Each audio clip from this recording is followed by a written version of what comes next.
The CMO Confidential podcast is a proud member of the I Hear Everything podcast network. Looking to launch or scale your podcast? I Hear Everything delivers podcast production, growth, and monetization solutions that transform your words into profit. Ready to give your brand a voice? Then visit iheareverything.com. Welcome to CMO Confidential, the podcast that takes you inside the drama, decisions, and choices that go with being the head of marketing. Hosted by five-time CMO Mike Linton. Welcome, marketers, advertisers, and those who love them to Chief Marketing Officer Confidential. CMO Confidential is a program that takes you inside the drama, the decisions, and the politics that go with being the head of marketing at any company in what is one of the most scrutinized jobs in the executive suite. I'm Mike Linton, the former CMO of Best Buy, eBay, Farmers Insurance, and Ancestry.com, here today with my guest, DJ Patil. Today's topic, an update from the front lines of AI, a perspective from Spock on the bridge. Now, DJ held leadership positions at eBay and LinkedIn and served as the chief data scientist for the United States of America. He's a senior fellow at Berkeley and also an advisor and investor.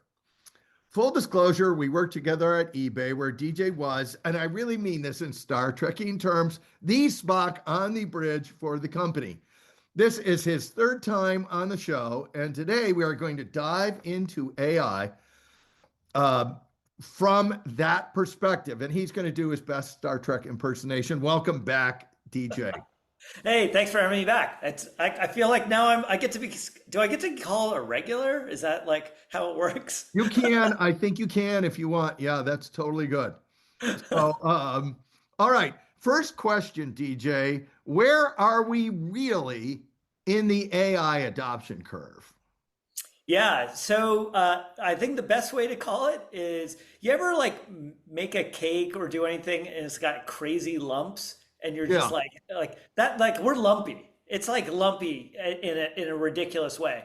There's certain areas where AI is, it's knocking it out of the park, and there's other areas where you're like, kind of there. The teams that are adopting it look very different. There's different areas. There's all sorts of things. Like, maybe here's the best way to think about it. So the first time you use one of these AI systems, you're like, wow, oh my gosh, this is amazing. Look at this. And then like the third, fourth time, fifth time, you're doing the same exact thing. You're like, could it be a little bit better? Could it just actually be a little more helpful? You want this thing to actually work for you. That's kind of where we are on this. But then you flip it around and you kind of look at self-driving cars and automation on that side, and you go, wow, Waymo keeps expanding its footprint. You're seeing lots of great stuff happening there. You're seeing the kind of big warehousing, like Amazon style warehousing, take advantage of robotics and AI, and that's working wonders too. And then in national security, you're seeing it really work well in battlefield conditions like in Ukraine. Well, I want to go back to the Ukraine thing in a minute, but you described this as, cake in its batter form, where you've poured it into correct me if I'm wrong in this, you poured it into the, your baking dish, and you're not sure what kind of cake it is yet. Is that a fair way to look at it? Yeah, I think that is. One of the things that I think is really essential is, and here's the framing that I use right now, is we're in this kind of very early phase of the technology and the applications where the people who are what we might call native, the AI native people, they haven't actually graduated yet. They're like sophomores in college. And the way to think about this is, Mike, you and I are not AI, or we're not going to be AI native because we're not that age. We weren't even mobile native. We weren't cloud native. You're killing me here, DJ. But we weren't even desktop native, right? We went to labs and those things. But the thing that I think is essential for people to know out there is that we had to be fluent. We had to learn how to be compute fluent. We had to learn how to be mobile fluent, cloud fluent. And right now what you're seeing is you have a lot of teams that are working to be AI fluent. And then there's going to be a wave as those people come in, and that new guard that's coming in, those are going to be the AI native people. And in many of the ways, same ways, like your kind of kids, people have kids, like my kids, at least they take my phone and they're like, you're too slow at this. And I'm like, hey, did you know I actually built that? I made that. And they're like, ugh, shows what you know. You can make the technology, but doesn't mean you know how to use the technology, is what they constantly remind me. And it's a good lesson, because I think what we see right now in this lumpiness is people who are adverse to even becoming AI fluent. Yeah. Like, and we were talking about this a little bit before this show. It was like, you see this in the classroom. Some professors are like, no AI allowed at all. And others are like, use it, like you are, Mike. Like, as you're teaching, they're like, use it all you want. YOLO. Can't help it. It's not going to help you get the answer, but it can help you think and create the platform. Right. Exactly. But I think this thing, I have to go back, because I can't let how AI is affecting the battlefield between Ukraine and Russia. Just as a sidebar, tell us what's going on over there.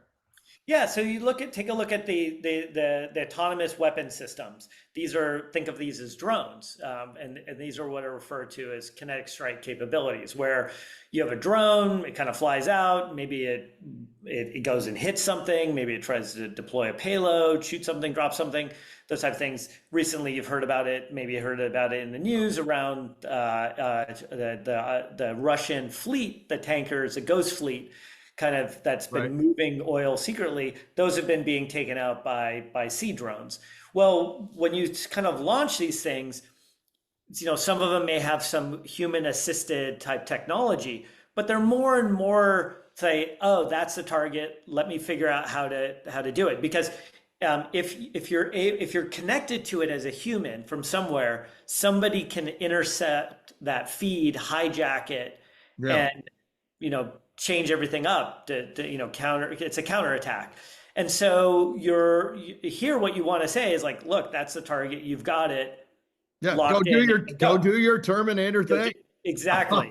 And so you're seeing, and it's less about tech innovation, it's about forced necessity of survival.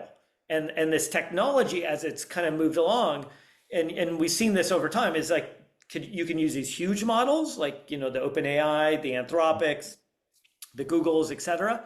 Or you can use a lot of times these small models, these miniature models, many of which are referred to as open source models. Yeah. These are the things that you hear out of China, DeepSeek, or Llama, which has been Facebook's version. So I want to flip this over now to all the circular investing going on. You got the chip makers, you got the models, you got. I feel like you need a backdrop with a flow chart. If I could, I would. Maybe next show, and maybe when you come on, later this year. How do you think about that? You got all this energy needs. You got stuff. I think you got at least 7 big players in this. How are you thinking about this, and how is everyone going to eventually make this pay out, or won't they all do it? Mm-hmm. I mean, one thing is just to recap what a crazy, 6 months it's been in terms of flip-flopping of whose model is the best between OpenAI, Anthropic, and even Google's Gemini. In the last 3 months, we had the Math Olympiad, that this famous exam that high school students take. Last year, the year before this last Olympiad, only 4 out of the 6 problems had been solved by AI systems, and it took them a long time computationally to do it. 5 out of the 6 this year were solved, so that qualifies you as a gold medal. So these models effectively got a gold medal. A number of students did get 6 out of 6. We're expecting all 6 out of 6 to be solved next year. Yeah. But what's happened in this small short time period is one of the hardest math proofs that's out there, the Urdush problem, one of his famous conjectures was just solved by one of the models out there. And so it's introduced a whole new way of thinking about solving some of the hardest math problems that have ever been created. And then you kind of go, okay, that's this high level big stuff, right? Right. And then you kind of go, okay, well, we've got vibe coding that's happened. We now have all these other kind of like ways that people are starting to figure this out. And so I might separate, I think everyone is really focused on the big giant players, and that there's right to do so because of the volume of the amount of dollars that are going into these things. And you're right. There's like, you can't keep track. It looks like, if those I remember reading Oliver Twist, you're like, wait, who's related to who and what's happening? Kind of feels like that. Like, and you're just like, wait, are they investors? Are they not? Are they frenemies now? Like, what? Yeah, like, exactly. It's like Game of Thrones, and very, very esque. And then like the talent, it keeps moving. You're like, wait, that person, like Alex was over at Scale. Now he's at Meta. And you're like everyone's kind of moving around. And Apple's making moves. Everyone's making moves. So a lot's taking there. What I find more interesting is the applications that people are starting to really leverage for these technologies. So specifically, like we're starting to see where people are able to say, hey, this is actually adding lots of value on the legal front inside the corporation. We're actually able to use a product, might be Harvey, might be one of the many others that are out there. We're actually able to do this. You take a look at Figma, which is on the design side, something that I've been really fortunate to be involved in for a long time. You take a look at Figma, and now you can do a lot of the design components by just talking to the system and saying what you want. Are you going to get something perfect? No, but boy, remember the days when it took you like weeks and weeks to talk to the designer? So DJ, there's this, the question beneath all that is, we can talk about Amara's law, but also there's all this thing like, will this pay out or not? One day Wall Street's up, the next day Wall Street's in this flop sweat panic that we've overinvested. How, and Amara's law says you underestimate it now, and or you overestimate the short term and underestimate the long term. How should people think about this in terms of ROI and these investments paying off? And you're an investor. How should they be thinking about it? So, I think that public markets are a super confusing way to look at the world, and like the valuation of these things and what is the actual, like the actual ROI on this. I think there's absolutely going to be a small set of massive, big companies that are able to take advantage of AI and disproportionately leverage them. I think that's going to be the case. If you look at Google and the infrastructure they have, all those things, NVIDIA, the chip designs, all this stuff, Amazon, they're sitting not just on data. You can think of there's like a Maslow's hierarchy. It's like in life, you have food, clothing, water, shelter, and up. The same way exists for AI. Power, you need power, you need data, you need water to basically build data centers. You need all that. Keep the data centers cool. Yeah. Right. But then data centers don't drink, but they do stay cool. They just stay cool. And then you kind of go up the stack. And one of the things that people don't realize is like, you need the model, you need lots more data that start to come in, and you need user feedback loops. You need user feedback loops to keep iterating this, creating different data, interaction points, all of those things. That's the one to watch is like where are the feedback loops. But here's the way I would encourage everyone out there to think about this. At the balance sheet level, at the board level, are we spending pennies, nickels, dimes, or dollars? And when do we start seeing the savings? So right now on the balance sheet for a corporation, you're spending pennies. And you'll be spending pennies relatively through 2026. You'll start making, and my very dangerous things to do, make forecasts, but here we are, kicking off 2026. The beginning is, I think we start to make pennies towards the end of 2026, maybe into 2027. And then you're talking like the average corporate user?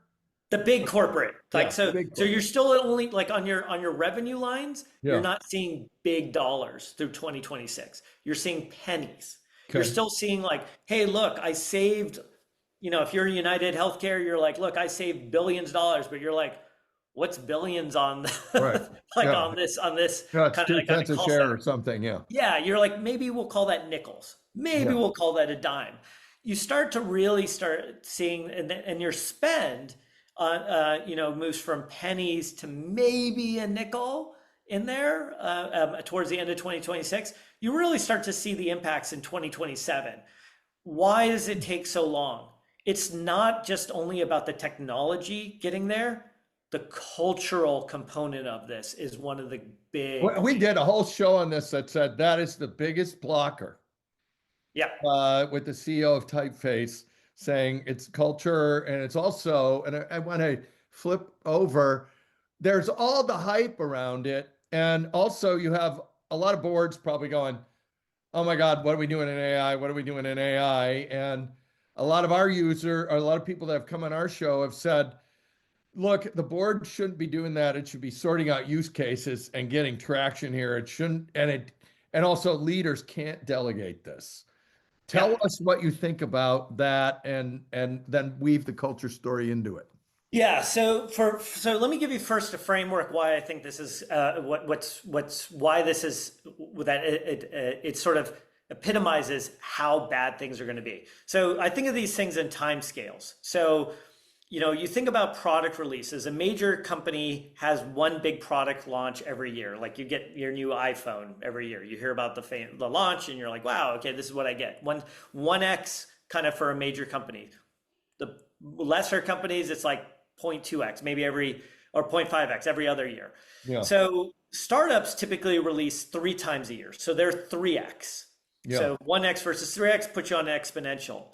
AI companies are launching 7 to 10x, 7 to 10x major releases a year. So that puts them on this crazy scale. Culture changes roughly once every 10 years for a company, if you're lucky, if you're able to transform it to. So that's 0.1x. Policy changes every 20 to 30 years. So that's a 0.02x. So you got a 0.02x versus a 10x in technology change. So out of that, there's 3 things that can happen. You can have a hard landing, you can have a bumpy landing, soft landing, or you can leverage it on opportunities. And so to your point, Mike, I think what we see is executives think of this like traditional software. Let's make a big investment. Let's go do this stuff. It should be lots of experimentation, lots of play to allow your teams to learn and codify with this technology. Allow them to become AI fluent, to leverage it, figure out what do those things work, and then go. The infrastructure for these bets, the raw infrastructure to allow all this stuff to work is super in the infancy. And it's likely to only get hardened and codified over a year. So if you better be and Mike, you and I live this, like we're trying to do all this stuff with data, and you're like, well, that data warehouse style technology doesn't work. Got to rip it out, put in a new one, and you do it again and again to stay competitive. These companies are not ready for that level of integration. But this says you have to really have a board, in particular a board and the C-suite that is cognizant of everything you just said, or they will either pass this down to someone to do it or demand someone do it that isn't them. If your executive team doesn't have carved out time to be doing the AI, playing with the AI themselves, and they're just delegating it, they're going to mess up. This is that Facebook moment where Mark, we did this at LinkedIn too, is like, if you tell the exec team, you can't use the product on the laptop. You have to be only mobile. Use it mobile. If you don't do that, you're out. Like, we can't have you on this team. The board has to be this way too. A lot of the board things that the people groups that I interact with, and I see the same thing we saw during the data science era, the same thing we saw during the web era, 1.0 to 2.0. If they're not using the tech, they don't get it. And they don't get it, but they're getting all their information out of either business posts that they're reading or talking to their friends, which is not going to be enough. The all the consulting companies are saying they can help you with this. How do you feel about I'm going to that? get myself in trouble. Well, we love that on the show, be tasteful, but, because what you just said kind of goes counter to saying, I'm going to have a consultant come in and tell me how to do this, because if I don't know how to do it myself, I'm not going to be able actually to lead it. Yeah. So tell me about the consulting companies, and then, how you feel about it. And then we can talk about, if you still have to hire one, what do you look for? So here's what at least I'm seeing out there is you see a lot of people who are trying to do the traditional, hand it to a bunch of consultants, management consultants, who historically have been really effective and really helpful to the companies in doing this. They're not here because the stuff has to be integrated. It's like changing your DNA. You can't change your DNA as a company by we saw this with mobile, where suddenly they're like, oh, we should have a mobile team. And you're like, no, everyone has to have mobile DNA. There's not like a team that you hand it over to. The same thing as like on marketing teams, like if you have to separate, well, let's call in the social media team. You're like, well, this is probably going to go bad real fast. So we see that. The other thing is, because the tech is so changing so quickly, what does it mean to be a consultant who understands and utilizes technology? The shift that we're seeing is more what people refer to as a forward deployed engineer or somebody from the vendor. So for example, you work with Palantir, you work with OpenAI, you work with Anthropic, fill in your name of sort of cutting edge technology shop. You spend so much, they're going to give you the team. They are going to give you their team of super, talented, young, spirited people that before you were like, oh, right, you'd be at like one of these big five shops, like kind of thing. They look the same, they act the same, but they are way more savvy on the technology. And because they are from the DNA of the company, they're not like a system integrator. They have a direct line, they're directly connected in, and they're like, hey, here's how you use our technology. We see this all the time in healthcare right now, where you work with these players, and then you get the management consultant comes in, and they just don't. They're learning too. They're figuring it out. Also, the tech is so early. Well, and also if it's evolving, they're not going to leave anything behind when they finally go. So tell us about, there's all the job cuts, Amazon, Meta, Goldman Sachs. There's so many job cuts. How should people feel about that? And is this just the beginning of the job cuts? Mm-hmm. All right, I'm going to get myself in trouble again, but hot takes. So we'll see how much what people come at me with. So my take is the following: at the junior levels, the pullback on hiring that we're hearing about, like everyone, kids aren't getting internships. New job hiring is not there, all of those type of things. There's been a lot of talk of, oh, this is AI.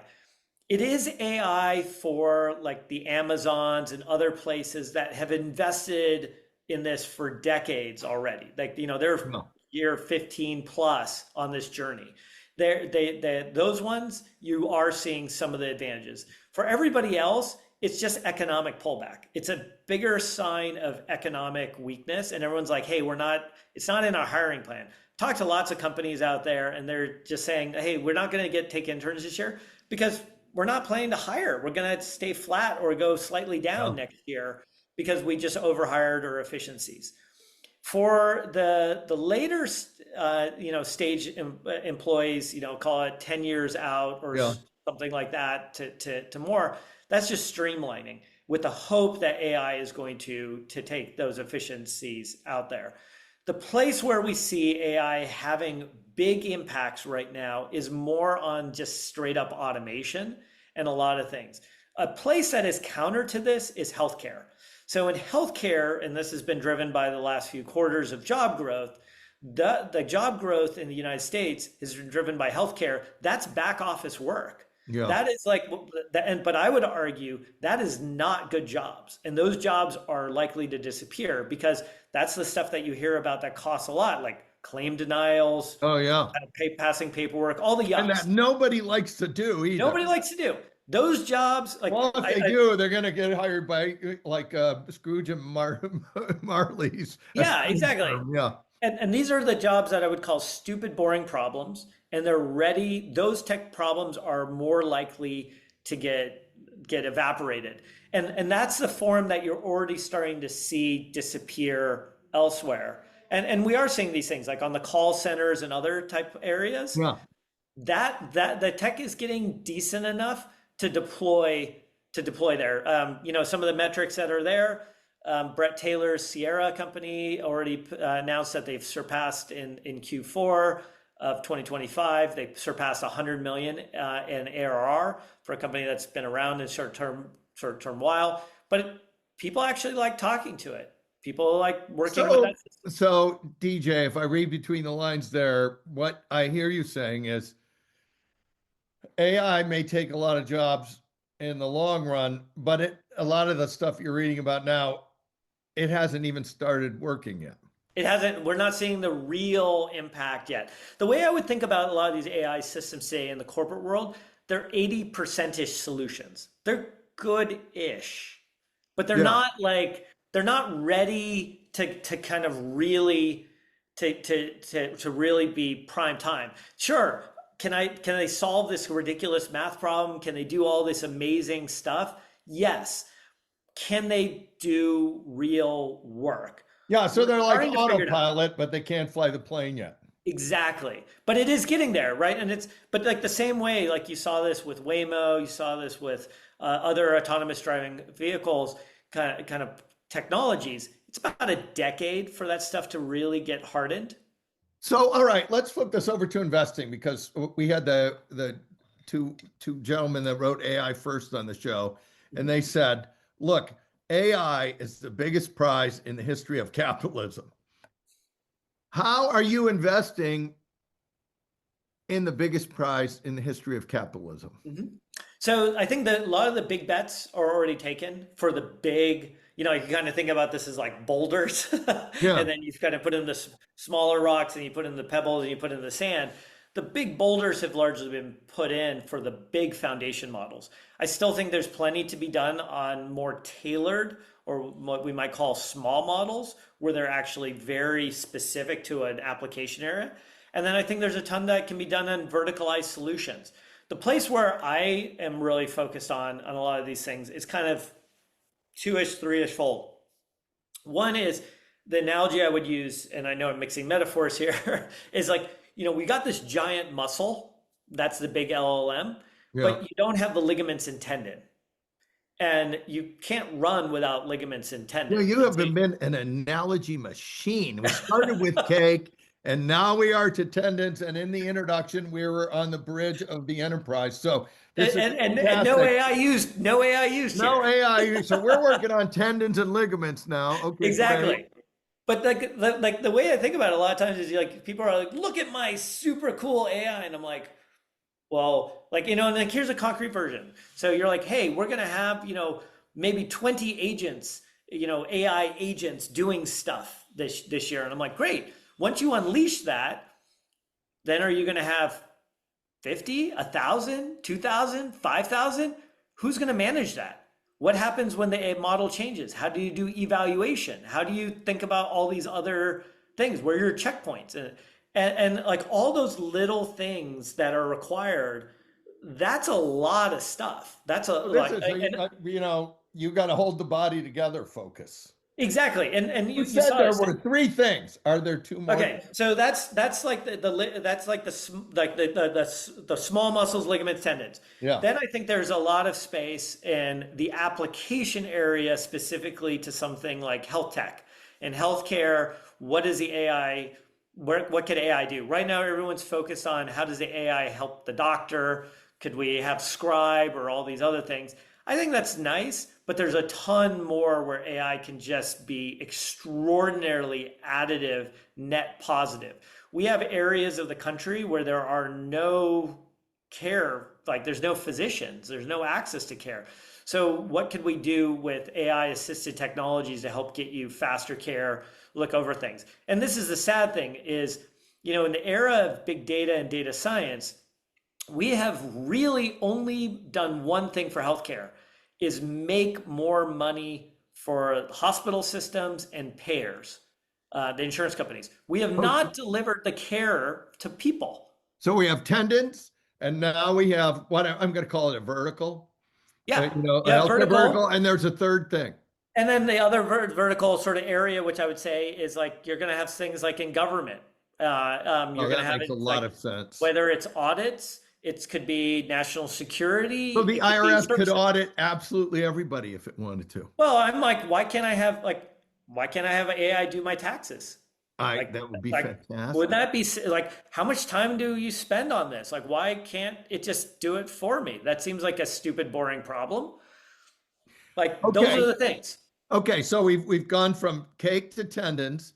I want to write, just before we get to our traditional last question, write marketers into this story now. Yeah. What should marketers be doing, or people that want a career in marketing be thinking, given everything you've just said on the show? So number one, the superpower of marketers, in my experience, they have one power above all else. They come from the liberal arts.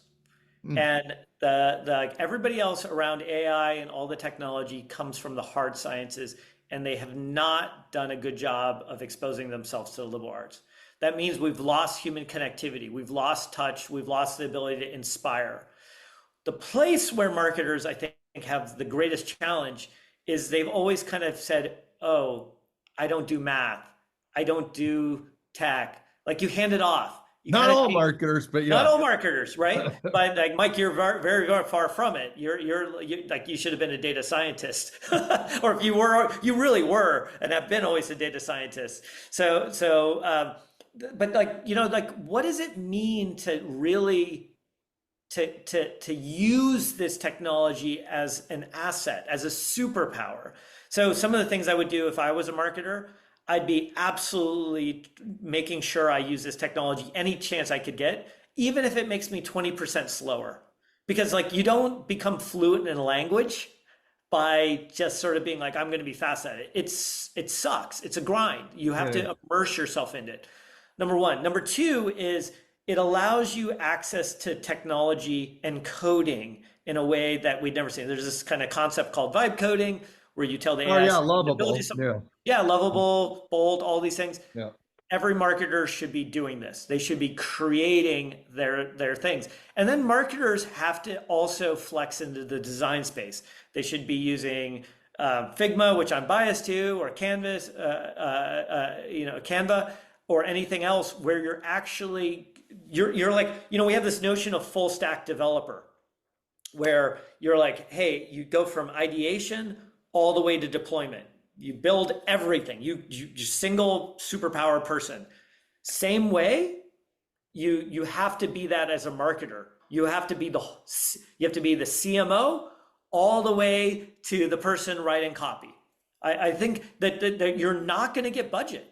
You will not get budget. The new marketing teams are going to look like 2 to 3 person shops. They're not. You're not going to have an army, and you're not going to have the budget to go get a massive team of consultants. The best people are going to be doing it themselves, and you gotta be social media savvy to all the way through.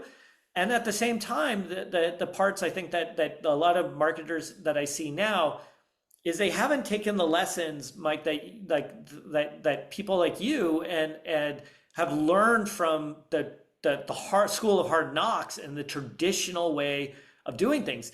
And if you skip over that stuff, you're just going to repeat history. You're just leaving a ton on the floor. So I hear you saying, marketers, get deep, get involved, do it fast. You heard it here first. This brings us to our traditional last question. Funniest story you can tell on the air, and/or practical advice we haven't talked about yet. You can pick one or both, but you must pick at least one. Oh yeah. Well, I'll tell one that's AI related that just kind of shows the awesomeness and sort of goofiness simultaneously. So Waymo just opened up in our neighborhood, and so I was like, oh, we're going on date night. We're going to take a Waymo instead of, because you're not going that far, but you're going to get a drink. So you always feel bad with the Uber driver. You're like, I kind of made you and drive. Nothing says romance like a Waymo. Exactly. So we're like, so we take the Waymo there, and then I'm like, but it dropped us off 18 minutes from where we should have been dropped off, or an 18-minute walk, because it didn't understand which side of the train tracks we're on. But the saving thing is if you put kind of the customer service, it sends you back to takes you back to the right place. All right. Well, just as a service to our listeners, that is not dating advice from DJ. That's just a story. So thank you, DJ, and thanks to everyone for listening to CMO Confidential. If you like our content, please like, share, and subscribe. New shows are released every Tuesday, and you can find everything on Apple, YouTube, and Spotify, which include Colonel Mustard in the Study with the Job Spec, What Your CFO Wants to Tell You But Won't, the AI application layer, the good, the bad, and the ugly, and of course, DJ's earlier shows, one of which is titled, Is AI Like Taking the Red Pill or the Blue Pill? Hey, all you marketers, stay safe out there. This is Mike Linton signing off for CMO Confidential.